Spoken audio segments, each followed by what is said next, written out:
The sky over the deep Appalachian hollows did not rain. It wept with a cold, unrelenting violence. Oakhaven was a town slowly drowning in its own inescapable filth. The unpaved central square churned into a knee-deep, freezing slop of Black Mountain mud, rotting pine needles, and equine manure. November of 1884 carried a bitter, biting wind that tasted distinctly of wet decay, harsh moonshine, and the sharp copper tang of absolute despair. Alara stood at the base of the wooden auction block, her knuckles entirely white as she gripped to guard the polished, heavy, rounded head of her solid hickory cane. She was 23 years old, her dark, soaking wet hair plastered against her pale, freezing cheeks. Her hands were rough, deeply stained with dark walnut tannin and neat's foot oil, the proud, heavily calloused hands of a master leather worker. But the cruel, hardened men of the town did not look at the brilliant craftsmanship of her hands. They looked entirely at her right leg. Years ago, the massive, iron-rimmed wheel of a toppled logging wagon had violently crushed her femur and shattered her knee. Set poorly by a drunken, incompetent county doctor, the bone had healed horribly misaligned, leaving her right leg twisted outward, permanently shorter than her left, and radiating a deep, chronic, grinding agony with every single uneven step she took.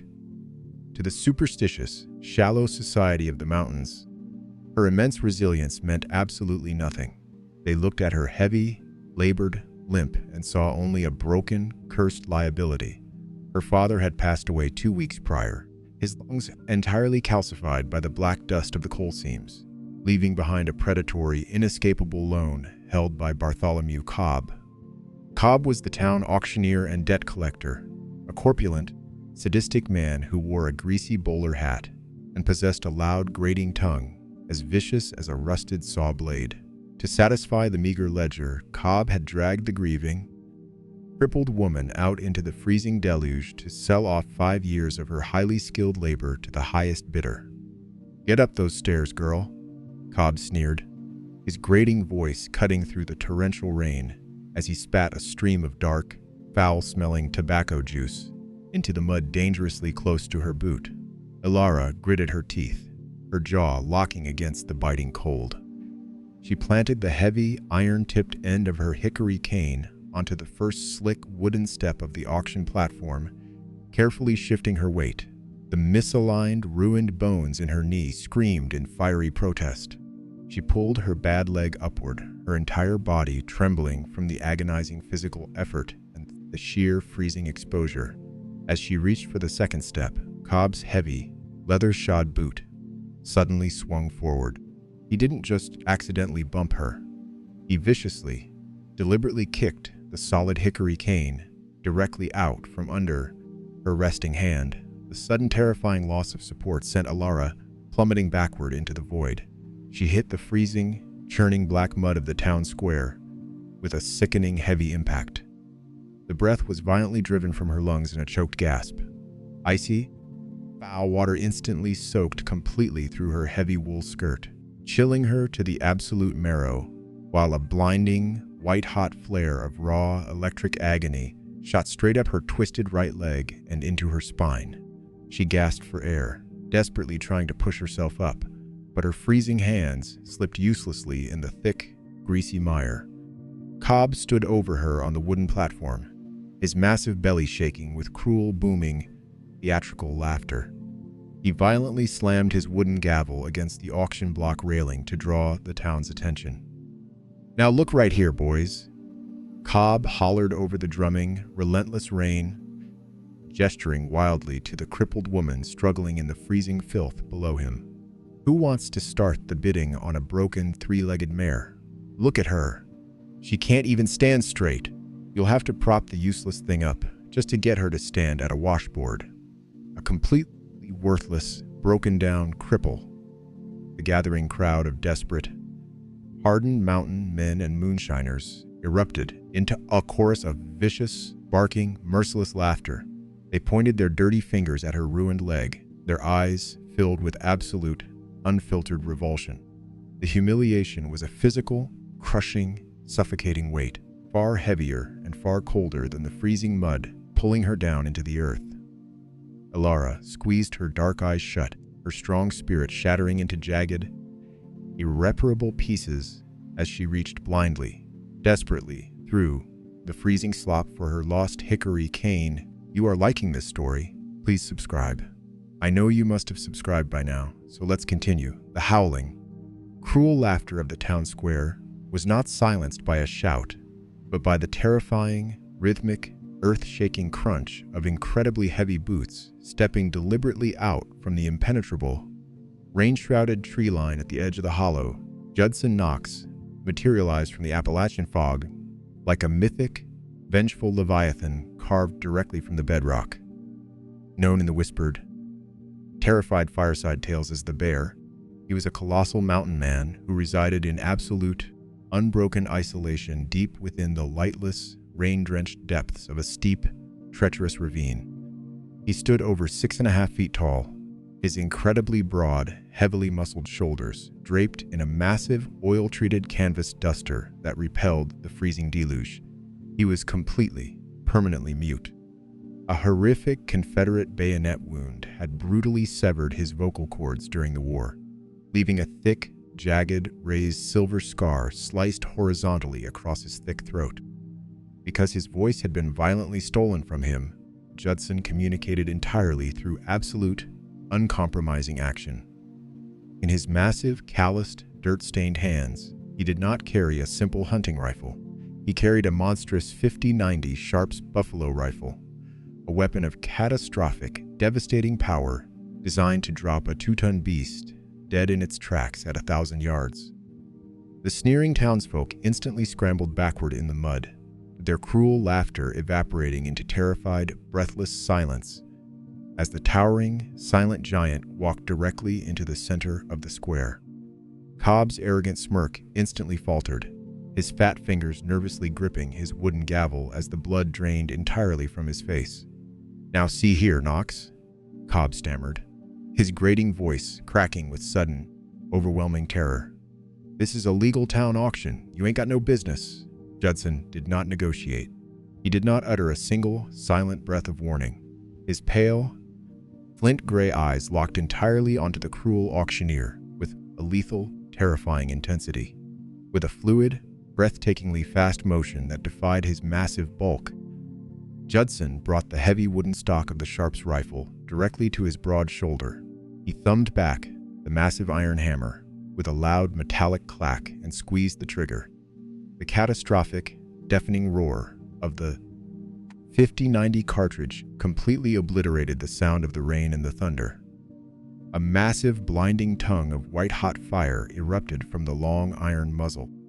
The colossal lead bullet bypassed Cobb's fleshy body entirely and struck the wooden auction block railing exactly where Cobb's hand was resting. The sheer kinetic impact of the massive round completely annihilated the heavy oak railing and violently exploded Cobb's wooden auction gavel into a blinding cloud of microscopic, jagged splinters mere millimeters from his trembling fingers. The concussive shockwave of the near miss physically threw the corpulent auctioneer backward. Cobb landed incredibly hard on his back on the wooden platform, shrieking in absolute unadulterated high-pitched terror. He frantically clutched his trembling, uninjured hand to his chest, his trousers instantly soaking with his own terrified urine as he scrambled backward like a beaten dog. Judson lowered the smoking, heavy barrel of the rifle, the sharp, acidic stench of burnt black powder mixing with the rain. He reached deep into the pocket of his canvas duster and withdrew a heavy leather pouch. With a powerful flick of his thick, scarred wrist, he threw the pouch directly onto the shattered, splintered remains of the auction block. It burst open, spilling dozens of heavy, pure gold coins across the wet wood. A staggering fortune that paid the predatory debt 50 times over. He had paid for the debt with gold, but he had paid for the disrespect with a bullet. Judson ignored the sniveling, weeping auctioneer entirely.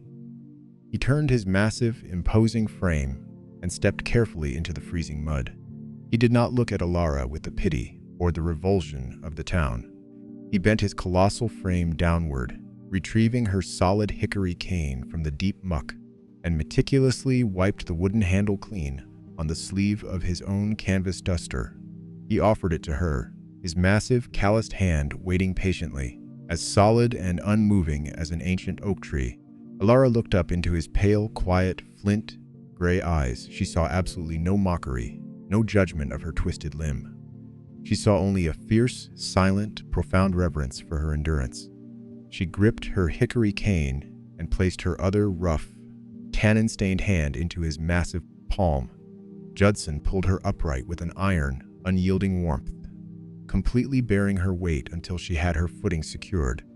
Without a single glance back at the cowardly, silent town, the mute giant turned and guided the limping woman away from the cruel, muddy square, walking directly into the dark, sheltering, rain-soaked embrace of the deep Appalachian hollows. The journey into the lightless throat of the mountain was a grueling, agonizing ascent into a primordial, rain-lashed world.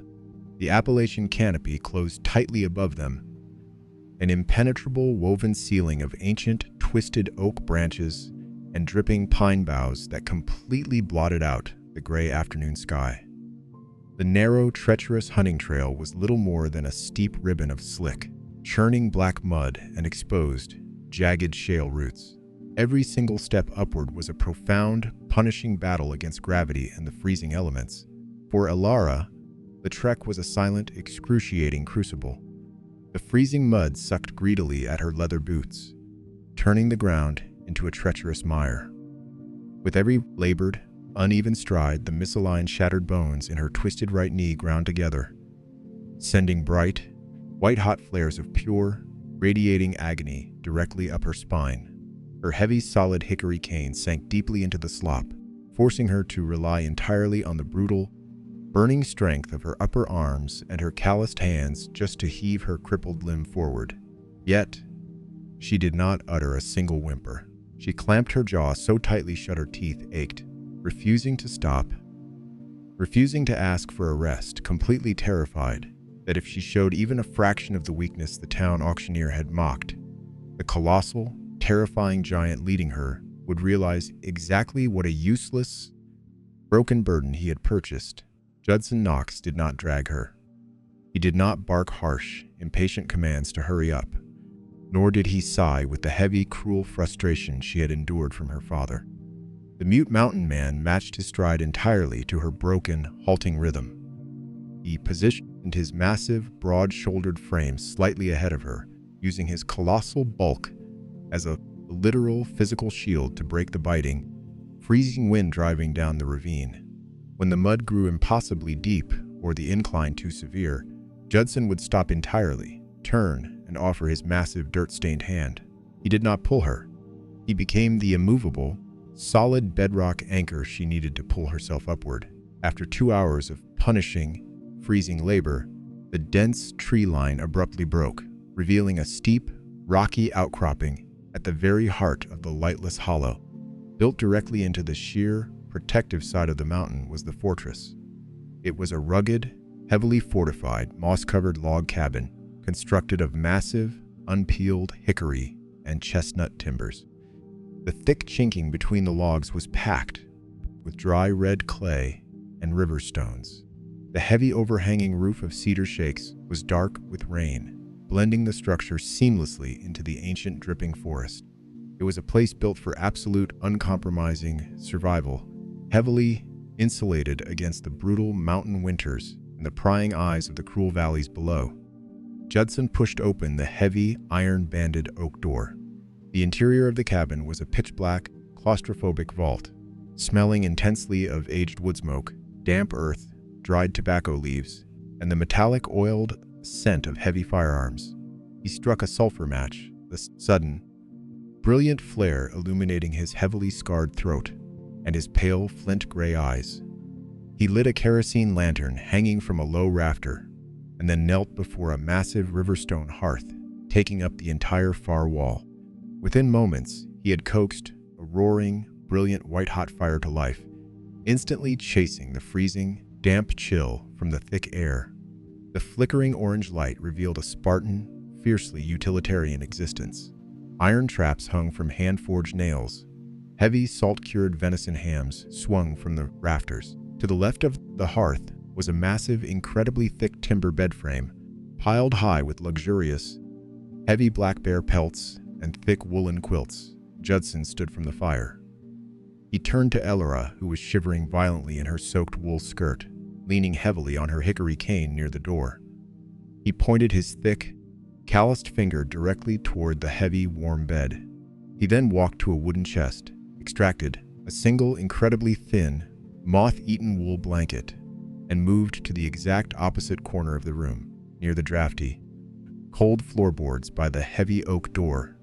He sat heavily on the hard wood, resting his massive 50-90 Sharps rifle across his knees. Completely turning his broad back to her, Elara stood frozen in the warm firelight, the breath hitching painfully in her chest. The silence in the cabin was profound, heavy, and completely suffocating. He had not spoken a single word, and the silence allowed her deeply ingrained, lifelong insecurities to violently rush in. To a woman whose entire life had been defined by the mockery of her physical form, his extreme physical distance did not read as chivalrous respect. It read as absolute, undeniable revulsion. "He can't bear to look at me," she thought, the hot tears welling up in her dark eyes. "He paid a fortune in gold to spite the auctioneer, but now he is trapped in this cabin with a three-legged mare. He regrets bringing a broken, useless cripple into his home." She lay awake for hours beneath the heavy bear pelts, the agonizing, dull throb in her twisted knee, entirely eclipsed by the crushing, suffocating ache of her own perceived worthlessness. When the gray, watery light of dawn finally filtered through the single thick glass window, the torrential Appalachian rain had not ceased. It drummed a relentless, heavy, isolating rhythm against the cedar's roof. Judson was already gone. He had vanished into the foggy, freezing hollow before sunrise to check his trap lines and chop firewood, leaving her entirely alone in the echoing silence. Elara slowly pushed the heavy furs off her shoulders. The damp cold of the morning made the ruined, misaligned bones in her knee throb with a deep, sickening, fiery ache. Every instinct told her to stay in the warm bed, to hide from the harsh reality of the mountain. But as her eyes swept over the Spartan, dust-coated interior of the cabin, a fierce, desperate, white-hot spark of absolute defiance ignited in her core. She was not a fragile, swooning victim. She was a master leather worker. She had survived the crushing weight of a logging wagon, and she had survived the brutal, back-breaking mockery of the town square. She would absolutely not sit idle in the dark and wait to be discarded as a useless burden. She gripped her hickory cane and hobbled through the dim cabin, dragging her heavy, twisted leg across the floorboards. She began to explore the dark corners of his world. Near the back wall, hanging over a heavy wooden sawhorse, Elara found a massive pile of leather draft mule, harnesses, and heavy logging tack. She ran her rough, cannon-stained hands over the thick leather. It was a disaster. The heavy oxhide straps were severely dry-rotted, stiff, and cracking from years of neglect and exposure to the freezing rain. The thick linen saddle stitching was fraying and bursting at the heavy stress points. A sudden, violent pull from a panicked mule would instantly snap the rotting leather, potentially causing a fatal logging accident on the steep ridges. This was her battlefield. This was the only language she knew how to speak with absolute, undeniable fluency. Elara did not hesitate. She hauled the massive, incredibly heavy leather harnesses toward the glowing warmth of the Riverstone hearth, her crippled leg burning with exertion. She searched his wooden shelves and found a rusted, curved skinning knife, a thick iron awl, and a heavy jar of rendered bear fat. She didn't have her specialized tools or her waxed thread, but she possessed the brilliant, resourceful genius of a master craftsman. She unraveled heavy hemp twine from a feed sack, rolling it tightly against her thigh to bind the fibers, and coated it thickly in the bear fat to waterproof it. She sat cross-legged on the floorboards, directly before the roaring fire, entirely ignoring the throbbing, agonizing pain in her twisted knee. She laid the rotting leather across her lap with precise, powerful, and utterly uncompromising movements. Elara went to work. She used the curved iron knife to flawlessly slice away the dry-rotted, dangerous sections of the heavy harness. She cannibalized an old, ruined leather saddlebag she found in the corner, cutting thick, perfectly straight reinforcement patches. She gripped the iron awl, her heavily calloused hands driving the thick metal directly through 4 layers of dense, unyielding ox hide with sheer, brutal upper body strength. She threaded the fat-coated hemp twine through the holes, pulling the stitches incredibly tight. She did not use a simple, weak stitch. She utilized a complex, locking diamond saddle stitch, a master-level technique that guaranteed the leather would hold the immense weight of a pulling mule without ever tearing. For 7 brutal, unbroken hours, Elara waged a relentless, silent war against the decay. Her fingers cramped, her knuckles ached, the sweat poured down her pale face, stinging her eyes. But she did not stop. She poured every ounce of her humiliation, every cruel laugh from the auction block, and the agonizing, crushing memory of her father's debt directly into her raw, capable hands. "I am not broken," she chanted internally, her breath coming in heavy, rhythmic gasps as she forcefully pulled another tight stitch. "My leg is ruined, but my hands create strength. I am not dead space. I pull my own weight." When the stitching was flawless, she scooped massive handfuls of the rendered bare fat and vigorously, violently rubbed it into the stiff, dry leather.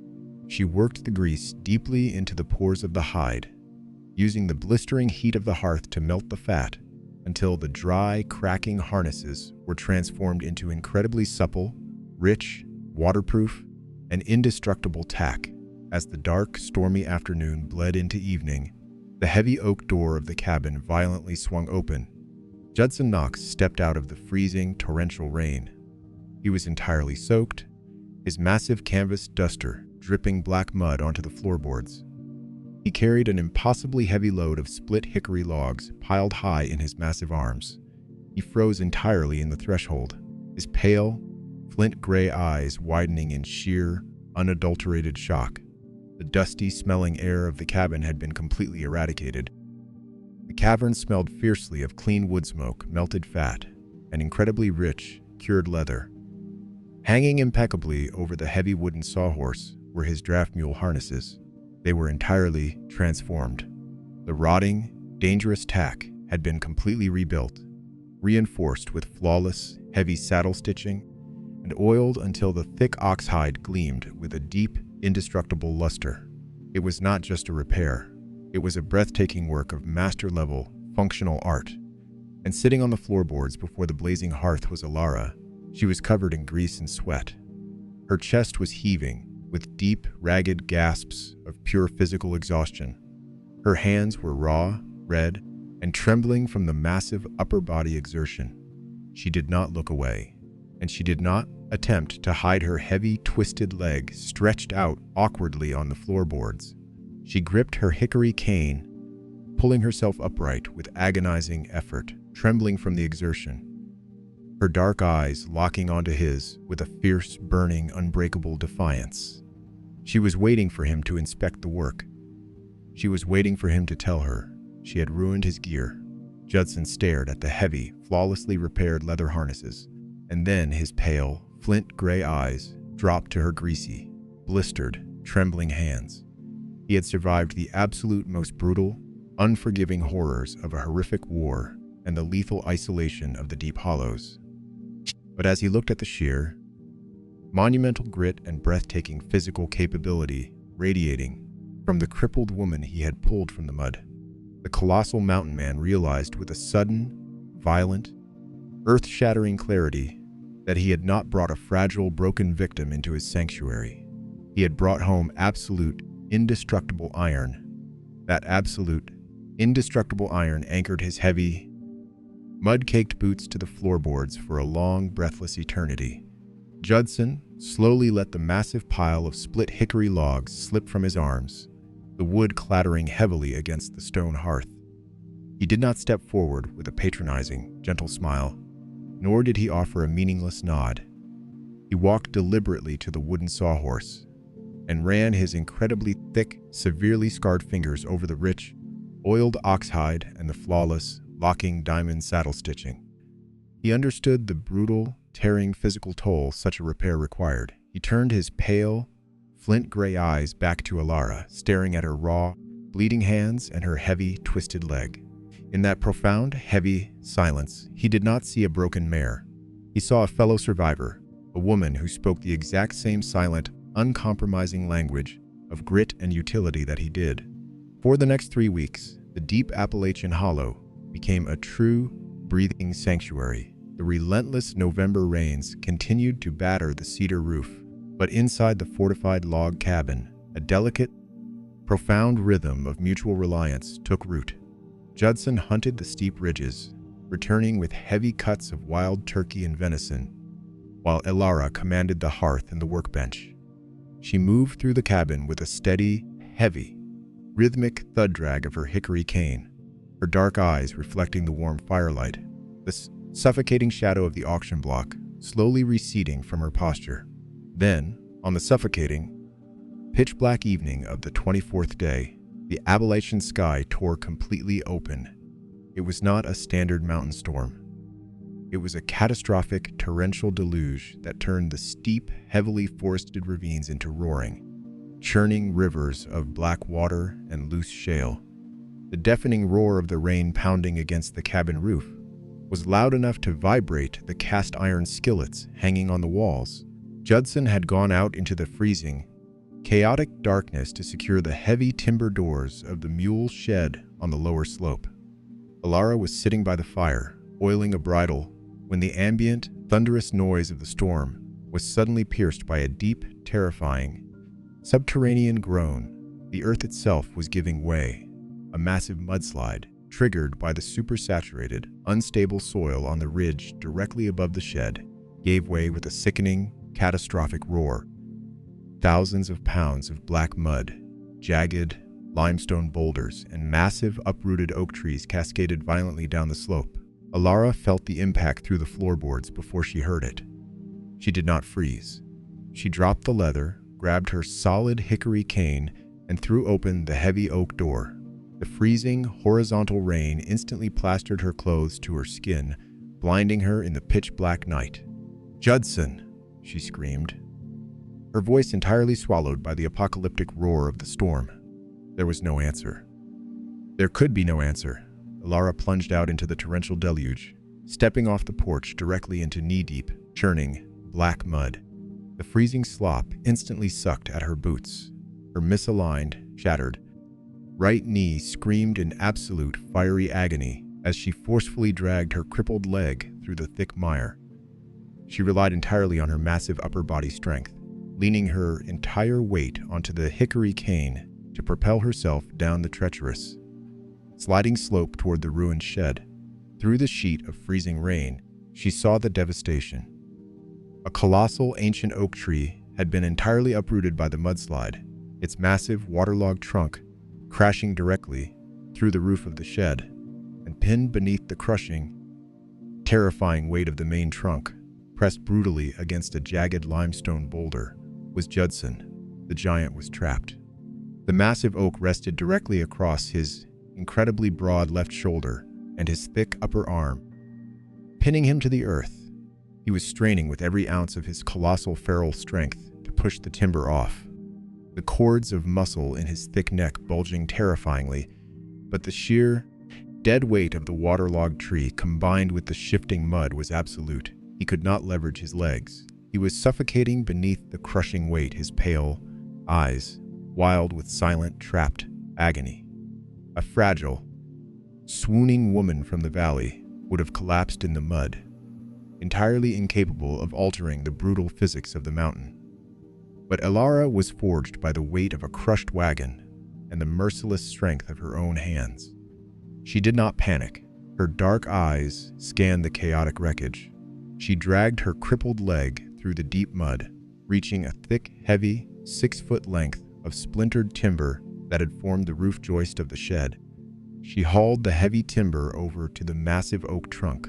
She wedged the tip of the joist deeply beneath the crushing tree, resting the middle of the beam directly over the peak of the jagged limestone boulder to create a perfect, unyielding fulcrum. "I have you," Alara roared over the storm, her face pale, rain-soaked, and fiercely determined. She dropped her solid hickory cane. She grabbed the high end of the timber lever with both of her raw, heavily calloused hands. She did not attempt to push it down with her fragile wrists. She threw her entire body forward, wrapping her arms entirely around the beam, and drove the full, substantial, heavy weight of her torso and her functioning left leg violently downward. The muscles in her back, shoulders, and arms, built by years of driving iron awls through thick oxhide, bulged and burned with tearing, agonizing lactic fire. The massive oak trunk groaned. Slowly, impossibly, the sheer, uncompromising laws of leverage dictated by Alara's brilliant, desperate strength forced the colossal timber upward. She lifted the crushing weight exactly 6 inches. It was just enough. Judson, operating on pure, feral survival instinct, dug his heavy boots into the mud and violently wrenched his massive, crushed shoulder and arm backward, tearing himself free from the trap just a fraction of a second before Alara's wet hands slipped from the muddy timber. The massive oak slammed back down against the boulder. With a sickening crack, Judson collapsed into the mud, his left arm hanging at a horrifying, unnatural angle. Alara didn't wait. She grabbed her cane, hauled the semi-conscious giant to his feet by his heavy belt, and forced him up the sliding, treacherous slope. By the time they breached the heavy oak door of the cabin and collapsed onto the dry floorboards, Judson was entirely pale, his massive frame shaking with violent, terrifying rigors. His left forearm was severely fractured, the bones grinding sickeningly beneath the bruised muscle. Alara moved with frantic, pragmatic urgency. She dragged his massive body toward the hearth, building the fire into a blinding, white-hot inferno. She used a heavy hunting knife to slice away his soaked canvas duster and his flannel shirt, leaving his incredibly broad, brutally scarred chest bare. She knew exactly what the broken bone required. She did not have plaster. She had leather. Alara fetched a thick, wide strip of raw, untreated cowhide from her workbench. She plunged it into a pot of boiling water over the hearth, letting the raw leather soak until it became incredibly pliable and soft. She knelt beside the shivering giant. She gripped his massive, fractured forearm with her strong hands. She took a deep breath, and with a sudden, violent, forceful pull, she aligned the shattered bones. Judson's eyes rolled back in his head, his massive chest arching off the floorboards in silent, breathtaking agony. But he did not make a sound. Alara rapidly wrapped the hot, wet, pliable rawhide tightly around his forearm, binding it with thick hemp cord. She knew the ancient, absolute law of her craft. As the wet rawhide dried by the heat of the fire, it would shrink drastically, hardening into an impenetrable, unyielding, iron-tight cast that would hold the massive bones perfectly in place. But the trauma of the crush, combined with the freezing exposure in the mud, had already driven a deep, lethal fever into the giant's core. Judson lay on the heavy bare pelts, entirely consumed by a violently shivering, delirious twilight. As the fever spiked, his mind was forcefully, mercilessly dragged back into the absolute darkest, bloodiest nightmare of his existence. He was hallucinating. He was trapped back in the horrific, smoky trenches of the war, watching the bayonet plunge toward his throat. Judson's pale, flint-gray eyes went completely wide, filled with a blind, absolute, suffocating terror. He opened his mouth to scream. He pushed his massive, heavily scarred chest upward, his jaw unhinging in a desperate, primal effort to unleash a roar of pain and warning. But nothing came out. The severed vocal cords behind the jagged silver scar on his throat yielded nothing but a horrific, wet, suffocating, breathless rasp. The sheer, agonizing panic of being trapped entirely within his own mind, unable to vocalize his terror, unable to scream for help, caused the giant to violently thrash against the furs. Hot, heavy tears, tears of absolute, profound, isolated despair, spilled from the corners of his eyes, cutting tracks through the mud on his face. Alara's heart shattered completely. The terrifying, impenetrable bear of the hollows was weeping silently in the dark. Destroyed, by the voice that had been stolen from him. "I hear you," Alara whispered fiercely. She didn't hesitate. She crawled directly onto the heavy bear pelts beside him. She wrapped her arms entirely around his massive, violently shaking, fever-slicked chest. She pressed her warm, unscarred cheek directly against the jagged, raised silver scar on his throat, her hands gripping the thick, corded muscle of his broad back. "I hear you, Judson," she commanded softly, hot tears streaming down her own face as she tightened her embrace, completely enveloping his scarred, massive frame in her boundless, fiercely protective warmth. "You don't need to scream. I am listening. I am right here. You are safe." His frantic, freezing right hand blindly clutched at the wet fabric of her dress, his thick fingers desperately searching for purchase in the terrifying void. He clung to her like a drowning man, grasping the only solid timber in a violent ocean. Gradually, miraculously, the profound, radiating heat of her body and the absolute, unyielding certainty of her presence penetrated the icy terror in his mind. The silent, suffocating panic slowly subsided, transitioning into deep, exhausted, rhythmic breathing as her unyielding empathy successfully anchored his fleeing, tortured soul back to the living world. Dawn broke over the steep Appalachian hollow, the torrential rain fading into a soft, dripping, profound mountain mist. The cabin was warm, smelling fiercely of wood smoke and the rich, drying leather of his splint. Judson slowly opened his pale, flint-gray eyes. The paralyzing, agonizing fever was entirely gone, replaced by a deep, absolute, intoxicating clarity. He felt the steady rise and fall of a soft chest pressed flush against his own side. He felt the raw, calloused hands of the woman who had pulled him from the crushing earth resting protectively against his ribs. He tilted his heavy head slightly.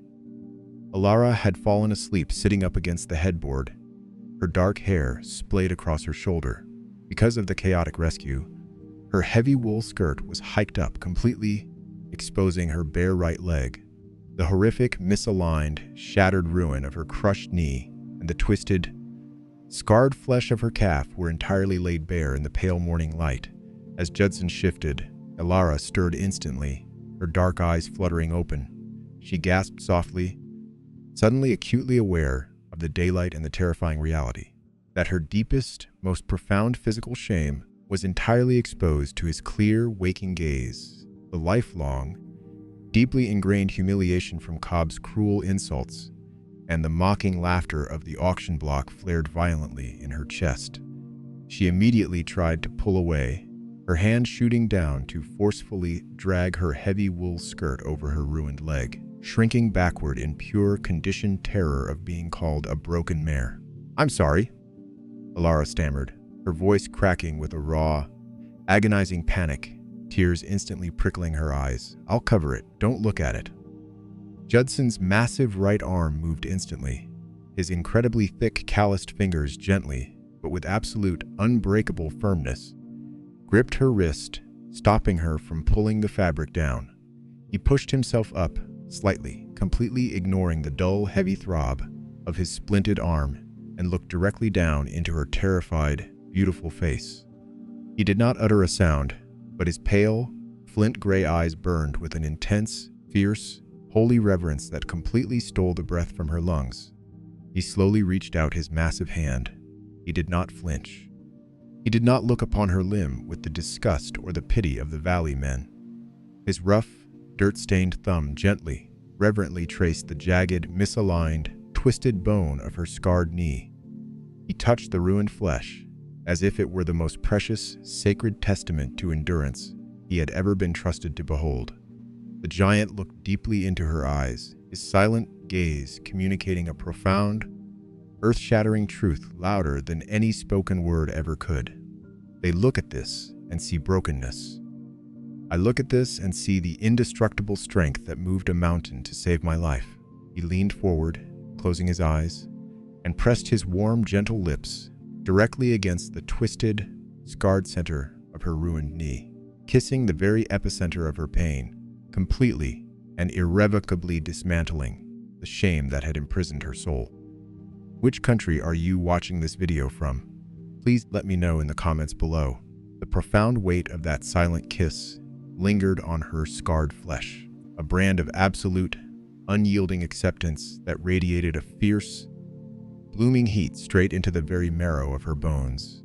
Alara stared down at the colossal mountain man kneeling before her, the pale morning light illuminating the brutal, jagged silver scar across his throat. She did not pull her twisted leg away. Instead, she reached down with her tannin-stained, heavily calloused hand, her trembling fingers gently weaving into his thick, dark hair. In the quiet, dripping aftermath of the catastrophic storm, the fortified log cabin became a sanctuary not just of survival, but of absolute, shared humanity. By late afternoon, the deep Appalachian hollow was swallowed by a dense, suffocating, impenetrable white fog. The torrential rains had ceased, but the saturated earth exhaled a thick, blinding mist that clung to the ancient oak trees and reduced visibility to mere inches. Inside the cabin, the rawhide binding on Judson's fractured left forearm had dried completely in the blistering heat of the riverstone hearth. Just as Alara had known it would, the raw leather had shrunk drastically, hardening into a rigid, impenetrable, iron-tight cast that immobilized the shattered bones perfectly. Judson sat on the edge of the heavy timber bed, testing the weight of the cast. He could not bend the elbow, and the agonizing throb of the broken bone was a constant, blinding fire. But the feral, lethal vitality of the bear was fully awake. Suddenly, Judson's massive head snapped toward the heavy iron-banded oak door. He did not hear a shout. He felt the subtle, unnatural shift in the draft coming through the floorboards, followed by the faint, metallic snick of a rusted rifle lever being pulled back in the thick fog outside. Down in the muddy, drowning town of Oakhaven, Bartholomew Cobb had not let the humiliation of the shattered auction block go unanswered. Driven by a manic, toxic greed for the heavy pouch of gold coins the mute giant had thrown into the mud, and fueled by his own humiliating, urine-soaked terror, Cobb had rallied a gang of 6 desperate, heavily armed, cutthroat moonshiners. Knowing the catastrophic mudslide would have battered the isolated cabin, and assuming the giant was injured and vulnerable, they had crept up the treacherous, fog-choked ravine to slaughter the bear, claim the hoard of gold, and permanently silence the crippled woman who had witnessed Cobb's cowardice. Judson's pale, flint-gray eyes dilated, the warm, devoted protector instantly evaporating into the cold, lethal, apex predator of the dark woods.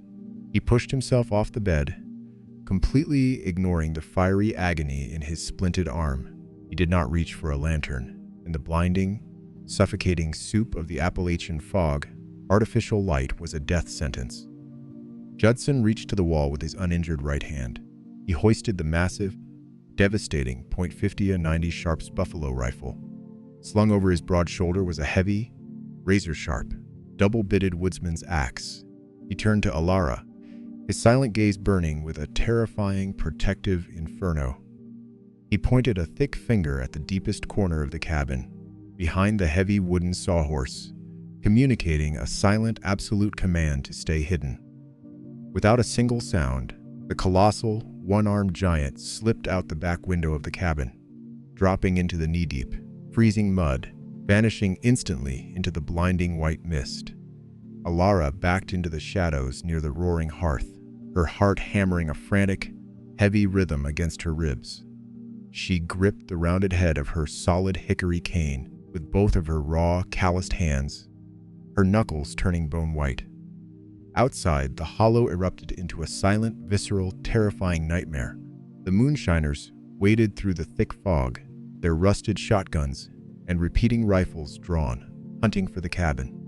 They did not see the Leviathan coming.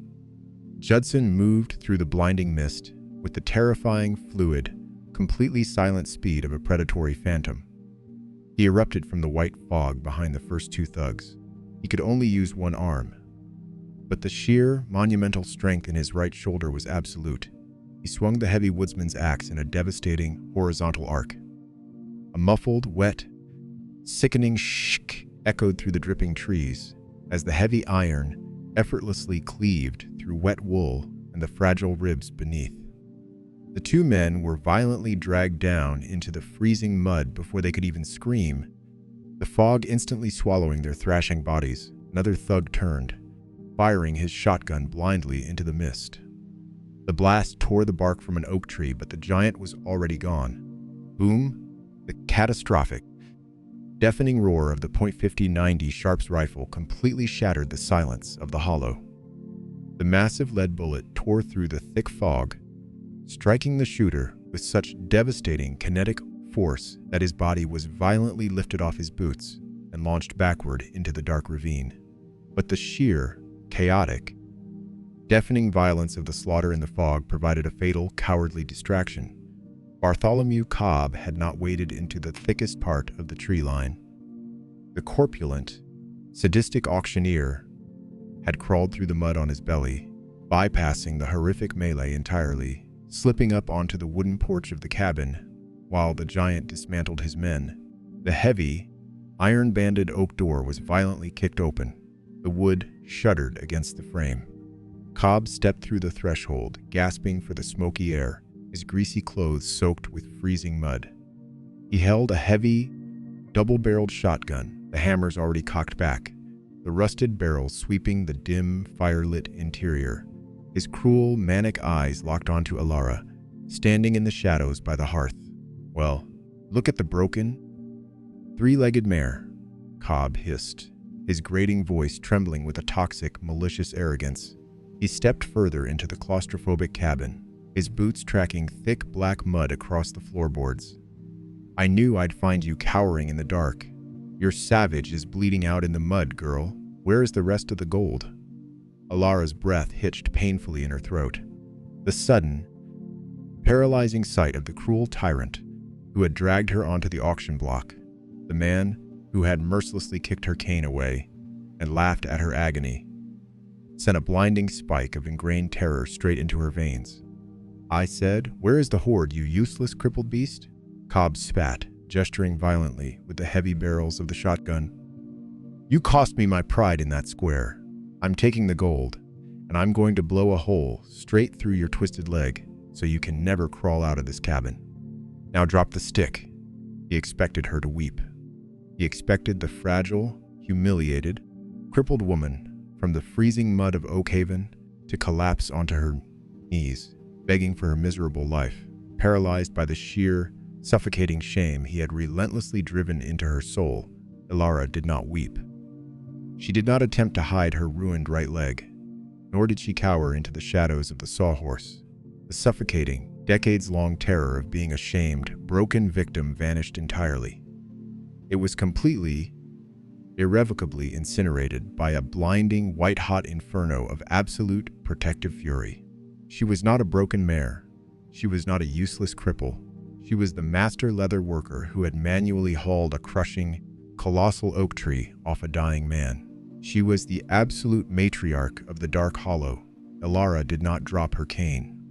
She dropped into a wide, anchored stance, planting her functioning left boot firmly onto the floorboards. Bracing her entire, substantial body weight, Cobb's eyes widened slightly in confusion.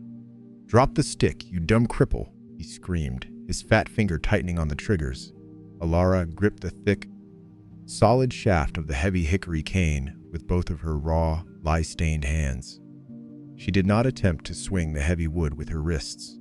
She channeled every single ounce of her accumulated humiliation, her boundless, fierce devotion to the scarred giant fighting in the fog and the raw, unadulterated, massive upper body strength forged by years of driving iron awls through thick ox hide.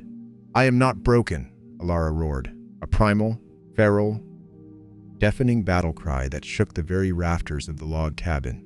She lunged forward, dragging her twisted leg with terrifying, explosive momentum. She drove her heavy shoulders and her powerful back forcefully upward, pivoting her entire torso in a violent, devastating, horizontal arc. Cobb panicked, violently jerking the triggers of the shotgun. Boom. Boom. The deafening blast of buckshot tore through the roof of the cabin as the immense, swinging momentum of the solid hickory cane violently deflected the rusted barrels upward. Alara didn't stop her swing. She swung the heavy, iron-tipped hickory cane like a brutal, uncompromising scythe of pure vengeance. She did not aim for his head. She aimed for the very foundation of his arrogance. Crack. The impact was catastrophic. Alara slammed the solid, rounded, iron-capped head of the hickory cane directly into the side of Bartholomew Cobb's left kneecap. The sickening, deafening, horrific sound of his patella and the surrounding joint completely shattering into fragments under the sheer, devastating, crushing kinetic weight of her heavy-armed swing echoed violently through the smoky air. Cobb unleashed a high, piercing, mind-shattering, inhuman shriek of absolute, paralyzing agony. The sheer force of the blow physically swept his leg entirely out from under his corpulent body. He was launched violently sideways, the double-barreled shotgun flying uselessly from his deadened grip. He crashed heavily onto the floorboards, thrashing in the dirt, clutching his entirely ruined, permanently destroyed leg, screaming in a high-pitched, breathless wail that rivaled the howling wind. He was completely, utterly neutralized, permanently crippled by the very woman whose limp he had so viciously mocked. Alara stood over him. Her chest was heaving with deep, ragged gasps, her thick arms trembling violently from the massive adrenaline spike. Her pale face flushed a dark, vibrant crimson with absolute exertion. She leaned heavily on her hickory cane, her dark eyes blazing with an uncompromising, lethal fire, entirely unashamed of her power. She had defended her sanctuary, completely obliterating the man who had treated her like an animal. At the front door, the chaotic sounds of the splashing mud and the roaring Sharp's rifle completely ceased. Judson Knox stepped through the shattered threshold. He was soaked in black mud and crimson blood, his massive chest heaving, his single good arm gripping the heavy barrel of his rifle. His pale, flint-gray eyes were wild and dilated with feral panic, fully expecting to find his sanctuary bleeding out on the floor. He looked at the discarded shotgun. He looked at the screaming, sobbing, permanently crippled auctioneer writhing in the dirt, and the heavy hickory cane resting firmly in the hands of his queen. And then, the colossal, mute sovereign of the Hollows looked directly at Alara. She stood triumphantly in the center of the cabin, her dark hair wild and untamed. She met his shocked, feral gaze with a fierce, resplendent fire blazing in her dark eyes, an unspoken, silent roar of absolute, unbreakable defiance. Judson didn't utter a single sound. He dropped the massive .50-90 Sharp's rifle, the heavy iron clattering loudly against the wood, entirely ignoring the agonizing pain in his splinted arm as he rushed across the room, pulling his fierce, powerful, absolute equal directly into his massive, blood-soaked chest. The crushing, suffocating grip of Judson's massive, blood-soaked arms enveloping her was not a polite, gentle embrace. It was a desperate, ferocious anchoring of two souls who had just stared directly into the abyss and refused to blink. Alara let the heavy hickory cane slip from her raw, blistered hands. It clattered loudly against the blood-stained floorboards as she wrapped her arms entirely around his thick, corded neck. She buried her face directly into the damp, freezing canvas of his duster, inhaling the sharp, acidic stench of burnt black powder, the metallic tang of wet blood, and the deep, grounding aroma of the dark Appalachian earth. Judson's colossal frame trembled against her, his massive chest heaving with ragged, silent gasps as he buried his bearded face into her dark, wildly tangled hair. The terrifying, mute leviathan of the Hollows was holding on to her as if she were the only solid object remaining in a fractured, chaotic universe. Slowly, the deafening adrenaline that had saturated the cabin began to drain away, leaving behind a profound, ringing silence broken only by the pathetic, high-pitched whimpers of Bartholomew Cobb. Judson reluctantly pulled back from her warmth. His pale, flint-gray eyes frantically scanned her flushed face, his thick, scarred fingers gently touching her cheeks, checking for any sign of a stray bullet graze or a knife wound. Finding her unharmed, the feral panic in his eyes slowly receded, replaced by a cold, unyielding, terrifying resolve as he turned his massive head toward the ruined auctioneer writhing in the dirt. Cobb was clutching his completely shattered kneecap, his face the color of spoiled milk hyperventilating in a pool of his own freezing mud and blood. Judson did not reach for his rifle or his axe. He walked deliberately toward the sobbing man. He reached down with his massive, uninjured right hand and gripped Cobb by the thick, greasy collar of his soaked wool coat. With a single, effortless, brutal heave of his broad shoulder, Judson hoisted the corpulent, screaming auctioneer completely off the floorboards, dragging him bodily across the room. Judson hauled Cobb out through the shattered doorway and violently hurled him off the edge of the wooden porch. Cobb hit the freezing, churning black mud of the ravine with a sickening splash, shrieking as the impact jarred his destroyed leg. Judson stood on the edge of the porch, towering over the broken tyrant like an ancient god of judgment. He did not need a voice to deliver his sentence. His silent, lethal glare communicated an absolute, undeniable law. Crawl back to your valley. Let your ruined leg serve as a permanent monument to the entire town. The hollow belongs to the bear, and his queen is completely untouchable. Judson turned his broad back on the whimpering coward, leaving him to the agonizing, miles-long crawl through the dark mud and stepped back into the warmth of the cabin. The heavy, suffocating fog outside began to lift as the brutal night finally surrendered to a pale, bruised Appalachian dawn. Inside, the cabin was a battlefield of splintered wood, tracked mud, and spent brass casings.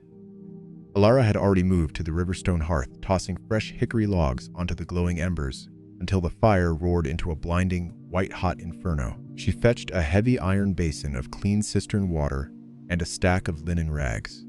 She guided the exhausted, bleeding giant to the heavy timber bed, forcing him to sit. With meticulous, maternal, unhurried care, Alara washed the freezing mud and the drying crimson blood from his face, his heavily scarred neck, and his incredibly broad, bare chest. She checked the rawhide splint on his left arm. The leather had shrunk perfectly, holding the shattered bones in an iron-tight, immovable grip. When the blood was cleaned away, a profound, heavy melancholy suddenly settled over Judson's pale eyes.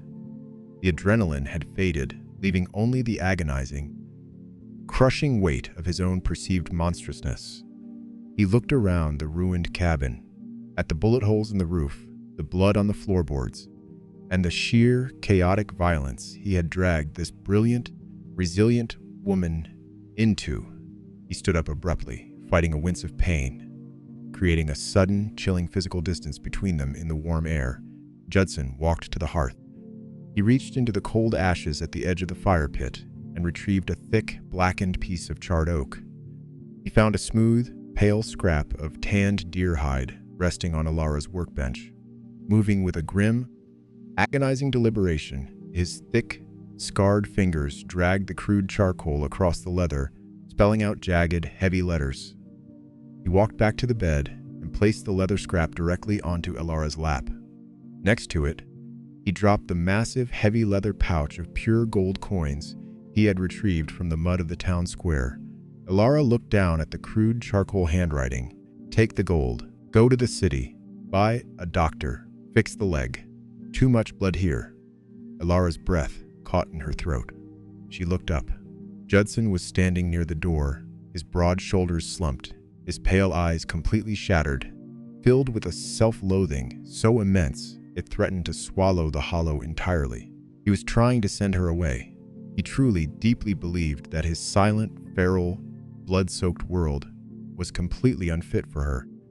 He believed that the ultimate act of love was to give her the financial means to erase her past, to cut away her twisted flesh in a sterile city hospital, and to live a normal life far away from the violence of a mute beast.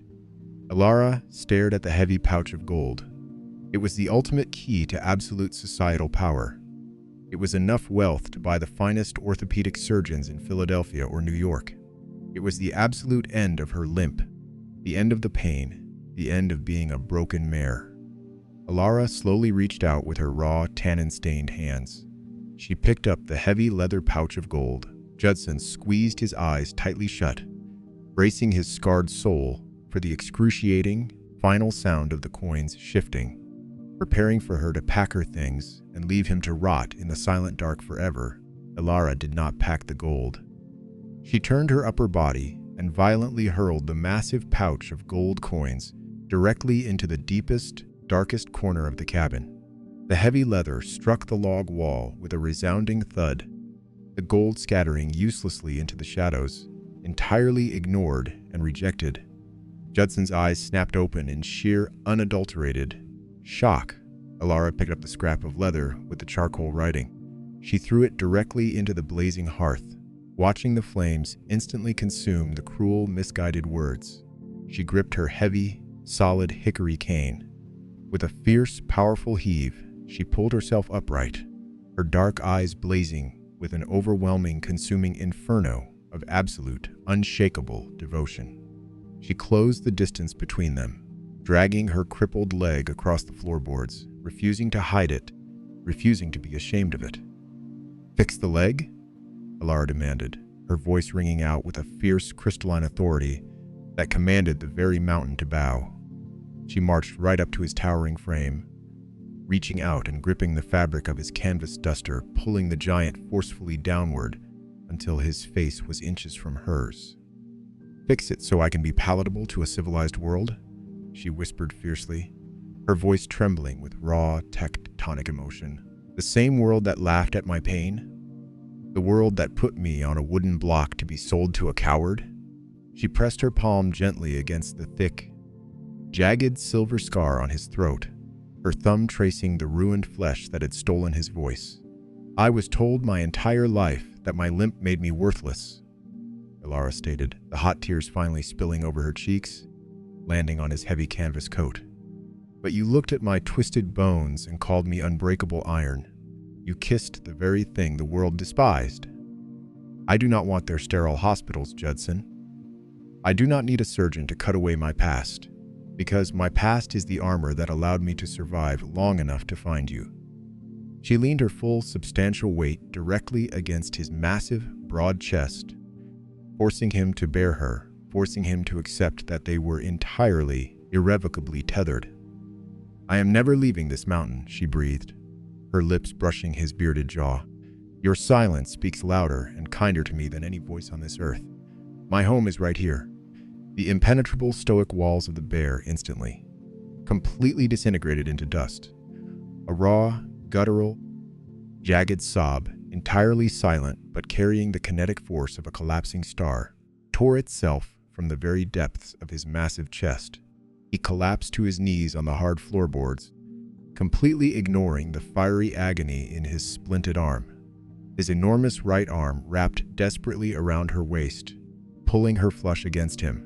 He buried his weeping face directly into the soft curve of her stomach, clinging to her resilient frame as if she were the only absolute truth in the universe. "My queen," his silent, shaking shoulders communicated, a profound, agonizing relief washing through his massive frame as he realized he was finally, truly, permanently in the light. Alara dropped her hickory cane. She sank to the floorboards beside him, her arms wrapping fiercely around his thick neck, cradling his heavy head against her chest with unyielding tenderness. In the warm, golden light of the breaking dawn, the heavy, dark silence of the Appalachian Hollow was finally conquered, replaced by the profound, unbreakable language of two survivors claiming their eternal sanctuary.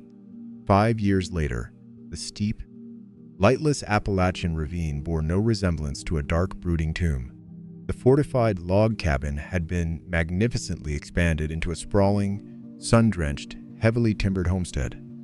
The heavy, claustrophobic woods had been pushed back, allowing the brilliant mountain sunlight to pour over massive, blooming bushes of pink rhododendron and wild mountain laurel. The metallic smell of gunpowder and fear had been permanently eradicated, replaced by the warm, rich, intoxicating aroma of roasting venison, blooming honeysuckle, and the deep, sweet scent of oiled, masterful leather. Inside the newly built, expansive workshop attached to the main cabin, Alara moved with absolute, undeniable authority. She wore a beautifully tailored, practical dress of deep forest green, entirely uncorseted. She walked with her heavy, rhythmic thud drag, leaning comfortably on her solid hickory cane. She did not attempt to hide her limp, She owned it with the powerful, unshakable grace of a monarch. Her raw, calloused hands had made her craft legendary across the entire Appalachian range. Mountain men and wealthy riders alike traveled for weeks just to purchase the unbreakable saddles and flawless harnesses created by the matriarch of Oakhaven, Hollow. She set down her iron awl, wiping her brow with the back of her wrist, and turned toward the wide open doorway of the workshop. Standing in the brilliant golden afternoon sunlight was Judson. He wore a clean linen shirt, the sleeves rolled up to reveal his incredibly thick, heavily muscled forearms. His left arm, once shattered by the oak tree, had healed perfectly straight and immensely strong, a testament to the iron-tight rawhide cast she had built for him. The haunted, terrifying emptiness in his pale, flint-gray eyes was entirely gone, replaced by a profound, deep, oceanic peace. Resting effortlessly in the crook of his massive left arm, giggling with wild, untamed joy as she tugged fiercely on her father's thick beard, was a remarkably robust, dark-haired 3-year-old girl. Alara smiled, a radiant, breathtaking expression that completely illuminated the workshop. She gripped her cane and limped toward the doorway, stopping directly in front of her colossal husband. She reached out, her tannin-stained hand gently resting on the child's back, before leaning up to press a warm, lingering kiss to Judd's scarred cheek. Judson closed his eyes, leaning his heavy head down to rest against hers with a deep, silent sigh of absolute contentment. He shifted their daughter to his hip, raising his massive, calloused right hand. His thick fingers gently, reverently traced the smooth, polished wood of the hickory cane she leaned upon. Before moving up to cup her cheek, his pale eyes met hers, shining with an adoration so vast and unwavering it could outlast the very bedrock of the mountains. The cruel, hollow society festering in the muddy valleys below could keep their fragile illusions and their vicious auctions. Here, elevated above the fog, Judson had found a voice in her unyielding strength, and Alara had found a permanent, indestructible kingdom in the silent, protective shadow of the bear.